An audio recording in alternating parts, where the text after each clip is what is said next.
पंजाब अभी एनआरआई के लिए सेफ नहीं है। मैं यही रिक्वेस्ट करूंगा एनआरआई को कि पंजाब में मत आओ। Punjab is not safe state. इस मुद्दों पे वो काम कर रहे हैं। अमेरिकन लोग उनके साथ हैं, ट्रम्प के साथ। उनको देख के वर्ल्ड भी उनको फॉलो कर सर, रहा है। जो वो वीजा को लेकर मामला उठा था, उसका क्या लगता है आपको? उसका कितना असर जो है हिंदुस्तान पे पड़ने वाला है? वीजा क्या है, ऐसे हमारी कंट्री में जो अमेरिका में पहले रहते हैं लोग, उनको सबसे पहले जॉब मिलनी चाहिए। अगर वो बेरोजगार हैं, हम बाहर उसको किस तरीके से देखते हैं? क्रिसमस एक जो इंटरनेशनल रिलीजियस जो क्रिश्चियन का त्योहार है, हम उसको सभी हम आज का क्या कहेंगे, हमारे जो बच्चे हैं अमेरिका, कनाडा, यूएसए में, इंडिया में भी कहीं नहीं, बिल्कुल अगर उसकी जगह भी मुसलमान होता, उसकी जगह की अगर सिख भी होता, सिंह भी होता, तो बहुत बड़ा मुद्दा बन जाता है। बोलते कि खालिस्तानी है। अमेजिंग टीम में आप सभी का खैर मकदम है और आपके साथ मैं हूं रोहन सुलेमान। आज देश दुनिया के कई मुद्दों पर चर्चा होगी। हमारे साथ अमेजिंग टीवी के वाशिंगटन डीसी के bureau chief Virendra Singh sir जुड़े हैं, जो कि हमारे एडिटर इन चीफ भी है। सर, बहुत बहुत शुक्रिया आपका वक्त देने के लिए। थैंक यू सर, आप यूएसए से हाल ही में लौटे हैं। इस साल यूएसए कहीं ना कहीं खबरों में, चर्चों में काफी जो है रहा है। जानने की कोशिश करेंगे क्या हकीकत थी कि इस साल यूएसए जो है वो चर्चे में रहा। क्या कुछ सूरत हाल है यूएसए में? सुलेमान जी, पहले तो ये डोनाल्ड ट्रंप की जो इलेक्शन थी, जो विन किया था, इन्होंने किया था इमिग्रेशन के ऊपर। अनलीगल जो लोग यहाँ रहते हैं अमेरिका में, उनको क्लीन करने का, और जो मेक्सिको का और अमेरिका का जो बॉर्डर है उसको सील करने के लिए। जब पहली दफा डोनाल्ड ट्रंप जब आए पहले दिन व्हाइट हाउस में, उन्होंने सबसे पहले वही साइन किए कि ये दीवार है, ये बिल्कुल बॉर्डर जो है सील होना चाहिए, क्योंकि जो ड्रग्स है वो सारी मेक्सिको से अमेरिका में आ रही थी। इन्होंने कंप्लीटली शट डाउन कर दिया। जो 10,000 से लेके 50,000 से तक लोग आ रहे थे दिन में, अभी 1 से 2 लोग आ रहे हैं। वो भी नहीं आने देते उनको, वहां पकड़ के उनको वहीं केस उनका खत्म करके उनको भारत का हो या नाइजीरिया का हो या पाकिस्तान का, Afghanistan, anywhere in the world, उनको डिपोर्ट किया जाता है। वहीं उनको अमेरिका की धरती पे आते हैं, लेकिन कैंप में रखा जाता है, उनके फिंगरप्रिंट होते हैं, उसके बाद उनको डिपोर्ट किया जाता है। उसके बाद घरों में जाके इमिग्रेशन जो आइस है वो रेड मार रही है, उनको पकड़ रही है। जो उन्होंने पहले दिन आके साइन किया था, उनको सभी लोगों को जो अनलीगल है, जिन्होंने क्राइम किया हुआ है, जिन्होंने रेपिस्ट है, जो जो कहीं अपनी कंट्री में भी गलत करके आए हैं, उनको अगर कंट्री में ये डिमांड है कि मेरे को ये बंदा चाहिए, ये बंदे ने हमारी कंट्री में आके, जैसे भारत का बंदा है, वहां जाए, भारत में जाके क्राइम करके चला गया, अगर इंडिया ने उसको डाल दिया कि मेरे को ये बंदा चाहिए, उनको पकड़ के वो भेजेंगे। उनका केस फेलियर है, जब कुछ भी है, वट एवर, उनका केस अनलीगल है बंदा वहां, तो वो इस मुद्दों पे वो जीते हैं, इस मुद्दों पे वो काम कर रहे हैं। अमेरिकन लोग उनके साथ हैं, ट्रम्प के साथ, और उनको देख के वर्ल्ड भी उनको फॉलो कर रहा है। बात कर लो ब्रिटेन की, ब्रिटिश की, तो वो भी वैसे कर रहे हैं। यूरोपियन यूनियन उनको फॉलो कर रहा है। और भी कई कंट्रियां हैं जो अनलीगल के खराब है, ओवरफिल हो गई हैं, जो जगह नहीं है, लोग आ रहे हैं, बाय शिप आ रहे हैं, बाय बॉर्डर क्रॉस करके आ रहे हैं, वॉकिंग करके आ रहे हैं। उनको पकड़ के सभी कंट्री, यूरोपियन यूनियन हो गया या कनाडा हो गया, जहाँ अमेरिका हो गया, सभी पकड़ के उनको निकाल रहे हैं। सर, जो वो वीजा को लेकर मामला उठा था, उसका क्या लगता है आपको? उसका कितना असर जो है हिंदुस्तान पे पड़ने वाला है? वीजा का ऐसे है कि जैसे B1 B2 वीजा था, उन्होंने कंप्लीट जो 10,000 फीस थी, जहाँ उनकी जो हम अप्लाई करते हैं, उनको तो $600 फीस है जो अप्लाई करते हैं। जो जैसे कंपनी उनको वर्क परमिट देती है, उसकी $1,200-1,300 फीस थी। अभी उन्होंने $1,00,000 कर दिए। क्यों किया? क्योंकि हमारी कंट्री में जो अमेरिका में पहले रहते हैं लोग, उनको सबसे पहले जॉब मिलनी चाहिए। अगर वो बेरोजगार हैं, हम बाहर से क्यों मंगाएं? बिल्कुल सही है। अगर अपनी कंट्री, अगर मैं इंडियन हूं, मैं इंडिया में रहता हूं, सबसे पहले मैं पंजाबियों को जॉब दूंगा। अगर मैं पंजाब में रहता हूं, अगर गुजरात में रहता हूं, सबसे पहले गुजरातियों को जॉब दूंगा। अगर मैं जम्मू कश्मीर में रहता हूं, सबसे पहले जो मेरी लैंग्वेज जानते हैं जम्मू कश्मीर को, मैं उनको जॉब दूंगा। अगर मेरे पास वो बंदे नहीं है, तो मैं बाहर से एम्प्लॉयड करूंगा।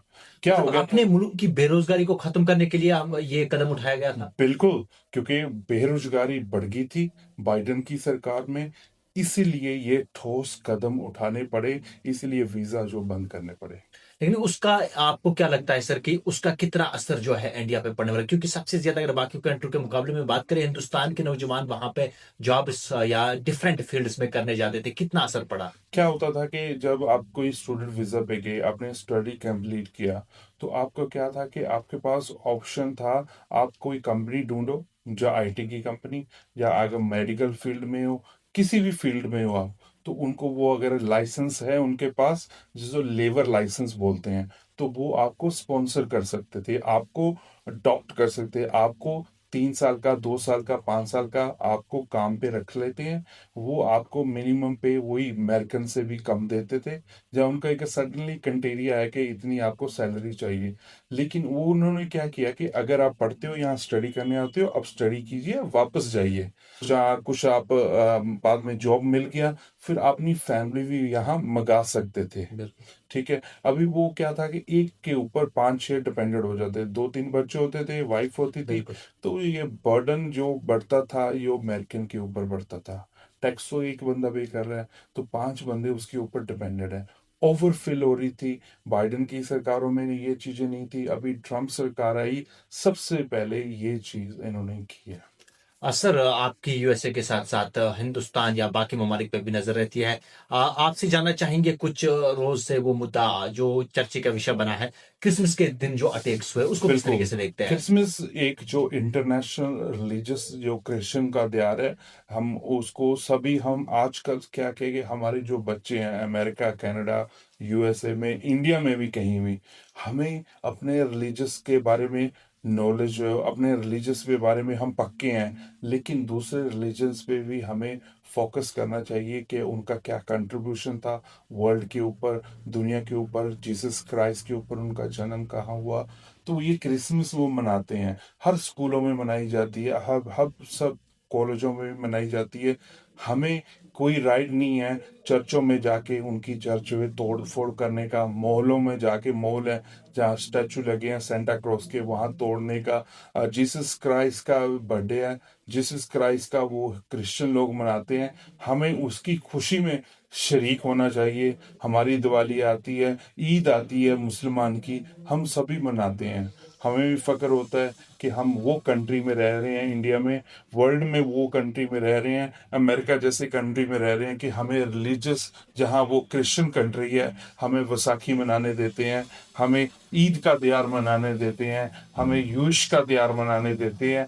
तो हमें भी उस कंट्रियां को अडॉप्ट करना चाहिए, उनका रिलीजियस, अडॉप्ट मीन्स उनका शरीक होना चाहिए, उनके कल्चर में, उनके खुशी में शरीक होना चाहिए। हम कन्वर्ट नहीं हो रहे हैं। तो जो 2-4 बंदे हैं जो सो कॉल, सभी को पता है कौन है बंदे, मैं नाम नहीं लेना चाहूंगा, अगर नाम ले लिया तो ये प्रोग्राम बंद कर दिया जाएगा। सर जैसे कि वो क्रिसमस के दिन जो अटैक हुआ, हम्म। अगर यही अटैक मुसलमान ने किया होता, उसे टेररिस्ट कहते हैं कि आतंकवादी है। तो ऐसे लोग जो किसी के मजहब की डिसरिस्पेक्ट करते हैं, उन्हें आप क्या कहेंगे? अगर ये उनकी जगह मुसलमान होता तो जरूर बताते कि ये टेररिस्ट है। बिल्कुल, अगर उसकी जगह में मुसलमान होता, उसकी जगह के अगर सिख भी होता, सिंह भी होता, तो बहुत बड़ा मुद्दा बन जाता है, बोलते ये खालिस्तानी है। तो बिल्कुल। मजहब, रिलीजियस किसी को कुछ खाता नहीं है। बिल्कुल। ठीक है, टेररिस्ट नॉट फ्रॉम रिलीजियस, ये अपनी सोच है।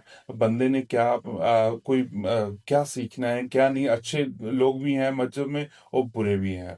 जी बिल्कुल सुनो सर। बात। सर आप पंजाब भी आए, इस वक्त आप पंजाब में है। जी। क्या कैसे हालात लगे? क्या कुछ जो है पंजाब के अंदर कैसे हालात थे? लॉ एंड ऑर्डर को लेकर क्या कुछ मामला थे? पंजाब में लॉ एंड ऑर्डर की धज्जियां उड़ी हुई हैं। पंजाब में दिन दहाड़े गोलीबारी चल रही है। हमने सभी ने देखा है पंजाब के इस टाइम जो हालात हैं बहुत मारे हैं। पीछे कबड्डी वाला लड़का है, उसको मार दिया गया है दिन दहाड़े, और सिंगर को मार दिया गया। थ्रेट आ रहे हैं लोगों को।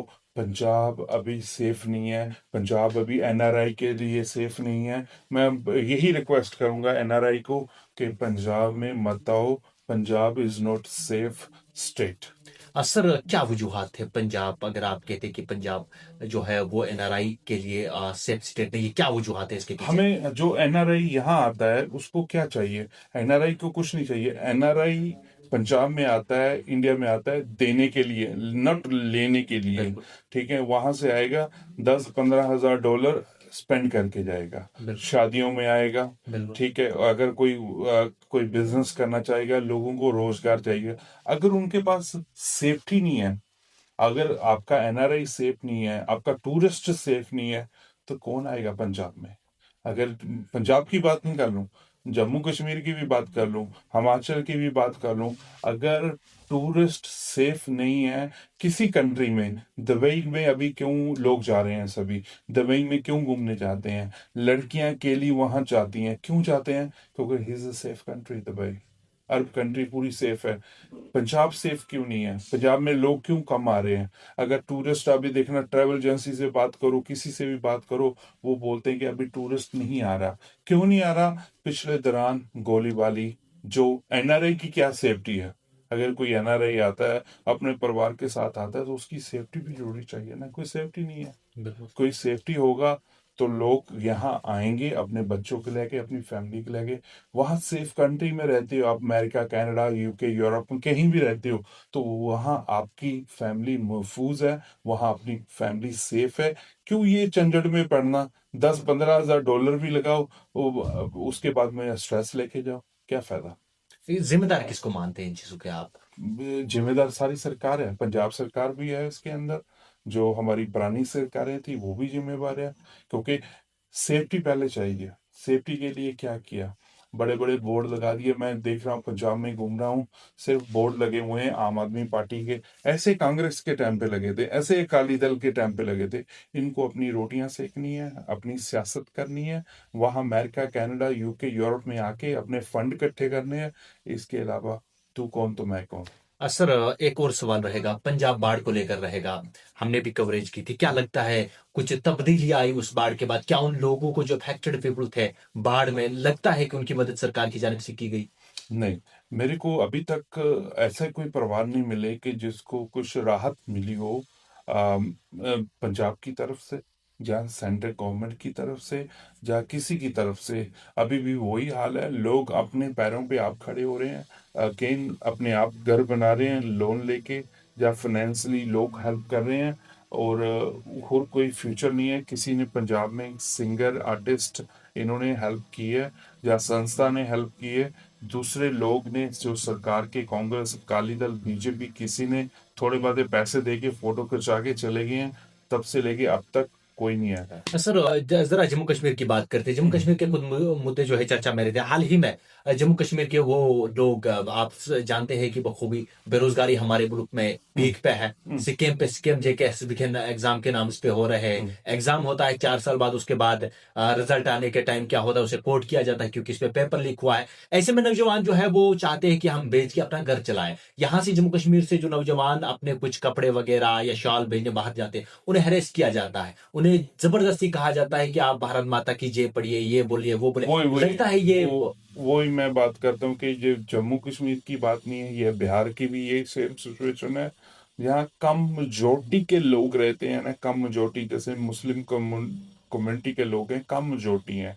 सेम चीज वहाँ जम्मू कश्मीर में भी हो रही है। जो काम करते हैं वो मुसलमान भाई अपनी साइकिल में, जहाँ पीछे अपने सिर पे लद के जो लोइयां बेचते थे, जो शाल बेचते थे, अभी उनको दाढ़ी से पकड़ के उनको बोलते कि जय माता की बोलिए, आप भारत माता की जय बोलिए। ठीक, ये कौन सा लाइसेंस दे रहे हैं? जय जय माता अगर बोल भी देता है, ऑफ कोर्स उसको बोल बोल देते हैं, कोई प्रॉब्लम नहीं है। ये तो ही इज मुस्लिम, वो सिख है, अगर सिख को बोलेंगे जय माता की, वो भारत माता की जय बोल देगा, कोई प्रॉब्लम नहीं है। लेकिन उसका क्या होगा? ये लाइसेंस देंगे उसका बोल के?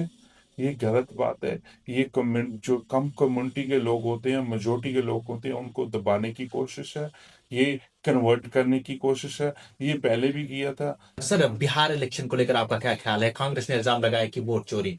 हुई है। बिल्कुल, जो हम दिन रात देख रहे हैं कि वोट चोरी, वो तो हो रहा है, शरेआम हो रहा है, और दिल खोल के चोरी कर रहे हमको हैं। लगता है मरकजी सरकार ने बिहार में चोरी की, वोट चोरी की बिल्कुल है। बिल्कुल लग रहा है, क्योंकि जैसी सिचुएशन थी कांग्रेस की, वहां लग रहा था कि कांग्रेस आने वाली है, कांग्रेस आ सकती है, कांग्रेस आ जाएगी, और लोग भी सरप्राइज हैं कि ये क्या हो क्या रहा है। लेकिन ये खाली बिहार की बात नहीं है, पूरे इंडिया की बात है। अभी बीजेपी इतनी स्ट्रांग हो चुकी है, इतनी स्ट्रांग हो चुकी है, उसके ऑपोजिट है वो तो इतने स्ट्रांग नहीं है।